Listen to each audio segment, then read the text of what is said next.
एक मोहतरमा है, ये भाई कौन सा है बयान, ये सुनिए साहब, मोहतरमा का बयान सुनिए, आपका भी टीचर साहब खून खोल जाएगा। स्टार टीचर, यूट्यूब वाले स्टार टीचर, यूट्यूब वाले स्टार टीचर, जानना ना कौड़ी, कभी ब्लैक बोर्ड लेकर कुछ एक्सप्लेनर बनाते हैं, खाली व्यूज बटोरते हैं, उटपटांग ग्रैब्स लिखते हैं और उसके बाद से अपने आप को इतना महारथी समझने लगते हैं कि कुछ लोग उनको फॉलो करने लगते हैं उनके तमाशे की वजह से, और फिर वो जाकर जहां पर जो आता है वो बोलते हैं और उसके दम पर फिर वो पैसे वसूलते हैं, से वसूलते हैं। बिल्कुल तुम्हारी तरह एकदम। ये जो एक्सप्लेनर बनाने वाले यूट्यूबर्स हैं और जो शिक्षक हैं उनमें फर्क है, वो फर्क सबको समझना पड़ेगा। ये जो आकर पैसों के लिए अपना धंधा बना रहे हैं एजुकेशन को, वो एक तरफ है, और इसी वजह से स्कूल्स, कॉलेजेस, यूनिवर्सिटीज में पढ़ाई नहीं होती है।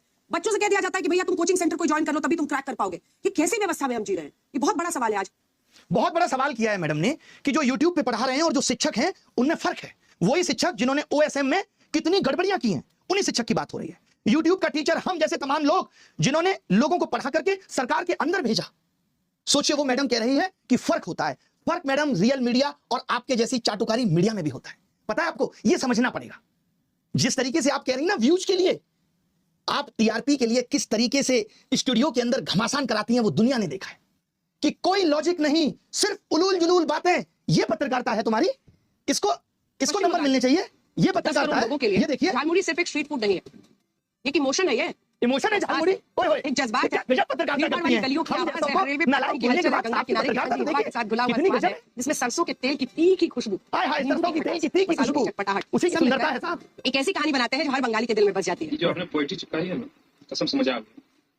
सोचिए कैसे कैसे मीम बन रहे हैं तुम लोगों पे। जहां जाते हो वहां लोग मोदी मीडिया, गोदी मीडिया चिल्ला के संबोधित करते हैं। सड़क पे निकलने की औकात नहीं बची है, मालूम है? इस देश के एंकर्स की सड़क पे उतरने की औकात नहीं बची है। अब इनका जीवन स्टूडियो तक सीमित है। लोग गिरबान पकड़ के पूछ लेंगे कि क्या कर रहे हो। आपको तो चौथा स्तंभ कहा जाता था। पिछले साल रैंकिंग 153 थी, इस साल 157 है, और वो यूट्यूब के एजुकेटर्स पे सवाल उठा रहे हैं। तुमने क्या किया भाई? कभी प्रधानमंत्री से तुम सवाल पूछ पाए? 56 इंच सीने के सामने तुम्हारा सीना तो आधा इंच का भी नहीं रहा कि पूछ पाओ देश की क्या हालत है, महंगाई पे सवाल कर पाओ। बल्कि तुम्हारी एंकर्स तो क्या कर रही हैं, ये देखिए साहब, ये है इनकी एंकर्स, और ये हमारे बारे में कमेंट करेंगे। ये देखिए ऊपर से देखा जाए तो हमने ऊपर के बजाय नीचे देखा तो नीचे इनके कमेंट पे सिर्फ गालियां थी। 1 मिलियन के करीब फॉलोअर्स हैं, पोस्ट पे 1000 लाइक नहीं है, और नीचे देखा हमने तो सिर्फ गालियां थी। क्या वफादारी की है तुमने देश के साथ? नहीं।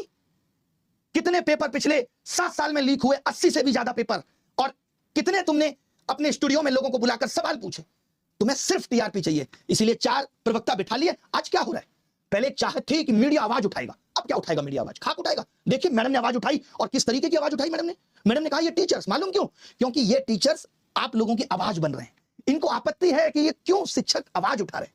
इनका बस चले तो इन्होंने वेदांत जैसे बच्चे को पाकिस्तानी करार दिया। सोचिए, एक बच्चा जो OSM सिस्टम का शिकार हुआ, जिसकी कॉपी को बदल दिया गया, उसको इन्होंने पाकिस्तानी बता दिया।